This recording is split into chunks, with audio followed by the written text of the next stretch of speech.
बिस्मिल्लाहिर्रहमानिर्रहीम। अस्सलाम वालेकुम नादरीन, आप यूट्यूब चैनल देख रहे हैं। मैं इमरान खान हूं। आज से 4 साल पहले, लगभग 4 साल हो गए हैं, 9 और 10 अप्रैल की रात को रिजीम चेंज ऑपरेशन किया गया।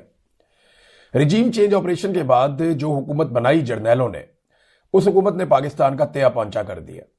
पाकिस्तान की मईशत को बर्बाद कर दिया। पाकिस्तान में सरमायाकारी आना बंद हो गई। पाकिस्तान में दहशतगर्दी दोबारा शुरू हो गई। पाकिस्तान के अंदर महंगाई के सारे रिकॉर्ड टूट गए। डॉलर का रेट जो है वो 300 रुपए के करीब चला गया। पेट्रोल की कीमतें आसमान से लग गई। बिजली की कीमतें इनको बढ़ानी पड़ गई। आलमी सतह पर रुसवाई, पाकिस्तान के अंदर रुसवाई, इन्होंने बेड़ा ही गर्क कर दिया हर चीज का 2 सालों में। इस बीच में जनरल बाजवा, जिसने रिजीम चेंज ऑपरेशन किया था इस चक्कर में कि नई आने वाली हुकूमत उसे एक्सटेंशन दे देगी, जनरल बाजवा को जलील और रुसवा होकर फौज से निकलना पड़ा और जनरल बाजवा को एक्सटेंशन नहीं मिली। जनरल बाजवा के बाद जनरल आसिम मुनीर साहब आ गए। अब जनरल आसिम मुनीर के आने के बाद उम्मीद की गई शुरू में कि शायद मामला ठीक हो गए। इमरान खान साहब ने इसकी अप्रूवल भी दी थी उस वक्त और यह कहा था ठीक है, जो फैसला हुकूमत करे वो कर ले। एक नया जर्नैल आया, शायद सियासत में मुदाखलत बंद हो जाए। लेकिन आसिम मुनीर साहब ने पिछले सारे रिकॉर्ड भी तोड़ दिए और फिर यही सारा सिलसिला चलता रहा। अब 2 साल इन्होंने मुल्क को तबाही फेर दी और जुल्म और बर्बरियत की इंतहा कर दी इन्होंने। खास तौर पे 2023 में जनरल आसिम मुनीर के आने के बाद बहुत तबाही फेरी गई। जनरल बाजवा के आखिरी दिनों में इमरान खान साहब को गोली भी लगी। अरशद शरीफ शहीद भी हो गए। ये सारे वाकयात उस दौर में हो रहे थे और उसके बाद 2 साल की तबाही के बाद इन्होंने इलेक्शन करवा दिया पाकिस्तान में, इमरान खान को जेल में रखते हुए। तो आज से ठीक 2 साल पहले 2024 में 8 फरवरी ही के दिन एक इलेक्शन होता है पाकिस्तान में और पाकिस्तानी जुल्म का बदला वोट से ले लेते हैं। जेल में बैठा हुआ शख्स इनको इलेक्शन हराकर जीत गया और इमरान खान ने झंडे गाड़ दिए पूरे पाकिस्तान में। इन्होंने बड़ा जुल्म किया, इंतखाबी निशान भी नहीं दिया, बंदे उठा के जेलों में डाले, जबरदस्ती अगवा बराए बयान करवाए, बंदे जेलों में जबरी तौर पे लापता, गुमशुदा। सहाफियों को उठा लिया, उन्हें गुमशुदा कर दिया। शायरों को उठा लिया, उन्हें गुमशुदा कर दिया। मार मार के इन्होंने मार कुटाइयों की इंतहा कर दी पाकिस्तान की मिलिट्री एस्टेब्लिशमेंट ने आसिम मुनीर की क्यादत में। और इन्होंने पूरी कोशिश की कि कुछ भी करके इमरान खान इलेक्शन हार जाए, लेकिन इमरान खान इलेक्शन जीत गया 2/3 अक्सरियत से। लेकिन जब इमरान खान 2/3 अक्सरियत से इलेक्शन जीत गया तो रात के एक पहर में, यानी लेट नाइट 12 बजे के आसपास की बात है, 11-12 बजे, सिकंदर सुल्तान राजा, वो बड़ी उजलत और परेशानी में इलेक्शन कमीशन ऑफ पाकिस्तान के दफ्तर से निकला। अब ये चीफ इलेक्शन कमिश्नर है पाकिस्तान का, ये रिकॉर्ड का हिस्सा है, इसके निकलने की बाकायदा सबूत मौजूद है। सिकंदर सुल्तान राजा बगैर अपने प्रोटोकॉल के, बगैर अपनी सिक्योरिटी के गाड़ी में बैठता है और अचानक निकल जाता है इलेक्शन कमीशन ऑफ पाकिस्तान के दफ्तर से। और यह वो वक्त है जब इलेक्शन रिजल्ट्स बनाए जा रहे थे, यानी इलेक्शन रिजल्ट बन रहे हैं। तो हाउ इज इट पॉसिबल कि एक इतना सीनियर ऑफिसर निकल जाए अपने ऑफिस में से और वो छोड़कर चला जाए अचानक से, बगैर प्रोटोकॉल के। उसे बुलाया गया और उसको प्रोटोकॉल छोड़कर जाना पड़ा कि कोई मैं सबूत ना छोड़ूं। फिर जब दफ्तर के अमले से पूछा गया, मुख्तलिफ लोगों से, सहाफियों ने राब्ता करना शुरू किया कि जनाब ये सिकंदर सुल्तान राजा साहब गायब किधर हो गए हैं, चीफ इलेक्शन कमिश्नर। तो इस पे अलग अलग किस्म के जवाब दिए गए। यानी कोई बंदा कुछ कह रहा था, कोई कुछ कह रहा था, कोई कह रहा था घर गए, कुछ कह रहा था कहीं मीटिंग में गए, कोई कह रहा था कहीं और गए। हर एक का जवाब अलग अलग था। तो जब अलग अलग जवाब आना शुरू हुए तो शक और शुबा बढ़ना शुरू हुआ और फिर रिजल्ट रुक गए। जब रिजल्ट रुक गए तो उस वक्त मैंने एक वीडियो की थी कि अब तक के रिजल्ट क्या है। उस वक्त तक पाकिस्तान तहरीके इंसाफ जो है वो 180-81 नशिस्तों पे पाकिस्तान में जीत रही थी। पहले आप ये वीडियो देखेंगे, उस वक्त जब रिजल्ट रुक गए थे तो तब मैंने आपको क्या कहा था, ये सुनिए आप। मैं टाइम पहले आपको इसलिए बताने जा रहा हूं ताकि ये रिकॉर्ड का हिस्सा रहे। इस वक्त तमाम टीवी चैनल्स, उनकी मॉनिटरिंग भी हो रही है। हम अपने तौर पर रिजल्ट इकट्ठे कर रहे हैं और जो नताइज मुख्तलिफ जगहों से आ रहे हैं उन सबको इकट्ठा करने के बाद मैं आपके सामने एक सूरत-ए-हाल रखने वाला हूं। और ये वीलॉग मैं चाहता हूं रिकॉर्ड का हिस्सा रहे ताकि हम इसको याद दिला सकें। 12 बजने में 15 मिनट बाकी हैं। ये रात के 12 बजने में 15 मिनट बाकी हैं, मैं वो टाइम की बात कर रहा हूं। और पोलिंग का टाइम खत्म हुए लगभग 7 घंटे होने वाले हैं। 5 बजे से गिनती शुरू हो गई थी। इस वक्त तक अमूमन जो रिजल्ट आ जाते हैं वो 80%, 85%, 75%, इसके बीच में नताइज आ चुके होते हैं। लेकिन अभी तक नताइज जो हैं वो सुस्त रवि का शिकार हैं और उसकी वजह यह है कि पाकिस्तान तहरीके इंसाफ ने एकदम पूरे पाकिस्तान में हैरानकुन नताइज दिखाए हैं। तो नाजरीन, ये वीडियो आपने सुनी, ये 8 फरवरी 2024 की रात को मैंने बनाई थी और मैंने ये इसीलिए बनाई थी कि सारे गवाह रहे कि इस वक्त पाकिस्तान के टीवी चैनल्स पे और तमाम तरफ से आने वाले जो रिजल्ट्स हैं उनके मुताबिक पाकिस्तान तहरीक इंसाफ इतनी सीटों पे जीत रही है। फिर डकैती का अमल शुरू हुआ। अवामी मैंडेट पर मुल्की तारीख की सबसे बड़ी डकैती उस वक्त की एस्टेब्लिशमेंट ने डालना शुरू की और पाकिस्तान तहरीक इंसाफ की नशिस्तें आधी कर दी। यानी जितनी सीटों पे वो जीते थे उनसे आधी नशिस्तें छीन कर मुस्लिम लीग नून को देना शुरू कर दी और फिर फॉर्म 47 वाला ड्रामा शुरू हुआ। यही फॉर्म नवाज शरीफ को दिया गया, ख्वाजा आसिफ को दिया गया, ओन चौधरी को दिया, बेशुमार लोगों को, सारे शरीफ खानदान के पास यही वाला फॉर्म है, चाहे वो मरियम नवाज है, चाहे वो शहबाज शरीफ है, सबके पास फॉर्म 47 है।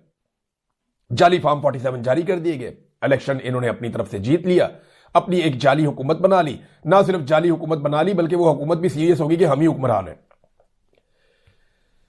पाकिस्तान तहरीक इंसाफ ने खैबर पख्तूनख्वा की हुकूमत लेने के बाद बजाय इसके कि वो उसी दिन एक बड़े एहतजाज में जाते, वो दूसरे मामलात में बढ़ गए और एहतजाज की अनाउंसमेंट नहीं की गई। हालांकि पूरे पाकिस्तान में वो इलेक्शन जीत चुके थे, पाकिस्तानियों के मैंडेट पे डाका पड़ चुका था। अब जनाब हुआ यह कि अगले दिन कमिश्नर रावलपिंडी आता है। रावलपिंडी के गालिबन 13-14 हल्के हैं, 13 हल्के हैं। उन 13 हल्कों के अंदर पाकिस्तान तहरीक इंसाफ के उम्मीदवार 50-50, 70-70 हजार की लीड से जीते थे। रावलपिंडी का कमिश्नर आता है और एतराफे जुर्म करता है कि मैं मुजरिम हूं, काजी फायद ईसा मुजरिम है, इलेक्शन कमिश्नर ऑफ पाकिस्तान जो है वो मुजरिम है और हमने 50-50, 70-70 हजार की लीड को तब्दील करके पाकिस्तान तहरीक इंसाफ को इलेक्शन हरवा दिया है। ये हमने इस मुल्क के साथ ज्यादती की और फौरी तौर पर रावलपिंडी का कमिश्नर जो है, जो ये बात करता है, लियाकत चट्टा, उसे लापता कर दिया जाता है और आज तक उसे सामने नहीं आने दिया गया। चंद दिन पहले उसकी एक तस्वीर आई उसके वालिद के इंतकाल पर, तो वो देखकर अंदाजा हो गया कि इस आदमी के साथ क्या हुआ होगा। मैंने आपको इसके बारे में खबरें भी दी थी। बहरहाल ये वो सारी डकैती है जो पाकिस्तानियों पे मारी गई और इन 2 सालों के अंदर क्या हुआ ये बाद में बताता हूं। लेकिन आज का दिन पाकिस्तान तहरीक इंसाफ ने और अपोजिशन ने अनाउंस किया था कि जनाब हम एक एहतजाज करेंगे और पहिया जाम हड़ताल करेंगे, तमाम बाजार बंद रहेंगे, ट्रांसपोर्ट बंद रहेगी और कारोबारी जिंदगी मफलूज रहेगा 8 फरवरी 2026 को, 2 साल के बाद। इमरान खान साहब की तरफ से यह कॉल नहीं थी, इमरान खान साहब जेल में बंद है, लेकिन मुल्क बंद करने की यह पहली कॉल पाकिस्तान तहरीक इंसाफ और दीगर अपोजिशन जमातों ने मिलकर दे दी। अब हुकूमत तो यही कहेगी ना, मुस्तरद हो गई एक कॉल और नाकाम हो गई पाकिस्तान तहरीक इंसाफ, यह कहेगी हुकूमत के दावे अपनी जगह पे होंगे, तहरीक इंसाफ उनको यही कहना कि जी हम बहुत कामयाब हो गए। लेकिन आप अगर एक और तरीके से देखें, सहाफी भी अपनी अपने तरीके से बात करेंगे ना, जो जिस इलाके का है, जिस पॉलिटिकल पार्टी से उसकी वाबस्तगी है, या वो इमरान खान को पसंद करता है या इमरान खान से नफरत करता है, तो हर एक अपना अपना बयानिया बनाएगा। लेकिन चंद चीजें मैं आपके सामने रखता हूं और ये सब मानेंगे। नंबर 1, क्या तहरीक इंसाफ ने जबरदस्ती या डंडे के जोर पर बाजार बंद करवाए? कि अभी थोड़ी देर पहले मुझे ये खबर मौसूल हुई है, मैंने इसकी तस्दीक की है और कुछ चीजें क्लियर हो गई हैं। देखें, जेल के अंदर परिंदा भी पर नहीं मार सकता और इमरान खान साहब के मामलात को इंतहाई खुफिया रखा गया है हमेशा। इससे पहले मैंने आपको बताया था कि इमरान खान साहब के साथ जेल में क्या क्या सलूक हो रहा है, वो तमाम चीजें दुरुस्त साबित हुई। मैंने आपको बताया कि उनसे टीवी, अखबार, बहुत सारी सहूलियात ले ली गई हैं, उन्हें बाहर नहीं निकलने दिया जाता, उनके सेल की बिजली बंद है। फिर मैंने आपको ये भी बताया कि कैसे बड़े बड़े बल्ब लगाए गए ताकि वहां पे हशरात इकट्ठे हो जाएं और इमरान खान साहब तकलीफ में आए। तो वो सारी चीजें जो मैंने आपको बताई थी वो दुरुस्त साबित हुई और इमरान खान साहब की सेहत भी खराब थी। और अब जो मैं खबर आपको बताने वाला हूं, ये अभी थोड़ी देर पहले मुझे मौसूल हुई, फिर मैंने 1-2 जराए से कंफर्म की, बड़ी मुश्किल से इसकी कंफर्मेशन मिली है। मैं कल रात से इसके पीछे लगा हुआ था क्योंकि पाकिस्तान तहरीक इंसाफ के कुछ लोग ये क्लेम कर रहे थे कि इमरान खान साहब को जेल से शिफ्ट कर दिया गया है और कुछ लोग ये कह रहे थे कि उनकी जान को शदीद खतरा है। और किसी जगह पे शायद ये डिस्कशन हुई है कि इमरान खान साहब को अगर कुछ हो जाता है तो पाकिस्तान में इसका रद्द-ए-अमल किस लेवल का आएगा। अब जिस तरीके से सीधी गोलियां चलाई गई हैं, हुकूमत का, इंतजामिया का झाका खुल गया है, उन्होंने लोगों को मारा है और उन्हें लगता है कि इसी किस्म का रद्द-ए-अमल हो सकता है, इससे ज्यादा रद्द-ए-अमल होगा नहीं। दूसरा, पाकिस्तान तहरीक इंसाफ की जो क़यादत है उनके बारे में बहुत मुतमईन है हुकूमत या एस्टेब्लिशमेंट की, ये ज्यादा कुछ कर नहीं पाएगी। लेकिन पब्लिक का रिएक्शन क्या होगा इसके बारे में किसी को अभी भी कोई अंदाजा नहीं है। मेरा अंदाजा मैंने आपको पिछले वीलॉग में बताया कि अगर खुदा ना खास्ता इमरान खान साहब को कुछ होता है तो पाकिस्तान के 80% से ज्यादा लोग भड़क उठेंगे। लोगों की इस वक्त पाकिस्तान में इमरान खान साहब से उम्मीद है। आखिरी उम्मीद तो कुछ भी नहीं होती, लेकिन लोगों को इमरान खान साहब से बड़ी उम्मीद है और लोग ये समझते हैं कि ये शख्स हमारी जिंदगियां बदलेगा। लेकिन अगर इमरान खान साहब को कुछ हो गया, क्योंकि अभी लोग इसी उम्मीद पे बैठे हुए कि इमरान खान साहब बाहर आ जाएंगे, कुछ को लगता है कि अदालतों के जरिए आ जाएंगे, कुछ को लगता है कि बहुत सजा हो गई है, अल्टीमेटली बाहर आ ही जाना है, कुछ को लगता है कि पाकिस्तान नए इलेक्शन में चला जाएगा, कुछ ये समझते हैं कि बैनुल अक़वामी दबाव बहुत बढ़ रहा है, तो इसलिए सारे लोग स्ट्रगल कर नहीं रहे। लेकिन जिस तरह मार्शल लॉ का और एक कर्फ्यू का समा पूरे पाकिस्तान में बनाया जाता है, उसके बाद एहतजाज करना भी तकरीबन नामुमकिन होता है। इसके बावजूद लाखों लोग निकले थे। अब जो मैं आपको खबर देने वाला हूं, इसको जरा गौर से सुनिएगा। तमाम जेलों के अंदर नवंबर के आखिर में किया यह जाता है, नवंबर के महीने में यह होता है, ये बैनुल अक़वामी एनजीओज भिजवाती हैं कुछ ग्रांट या वो चीजें भिजवाती हैं जो वहां पे लगाई जाती हैं। तमाम जेलों के अंदर आपको पता है कि सुलाखें होती हैं और सुलाखों के अंदर कैदी रहते हैं, इसलिए मच्छर वगैरह भी अंदर आते जाते हैं।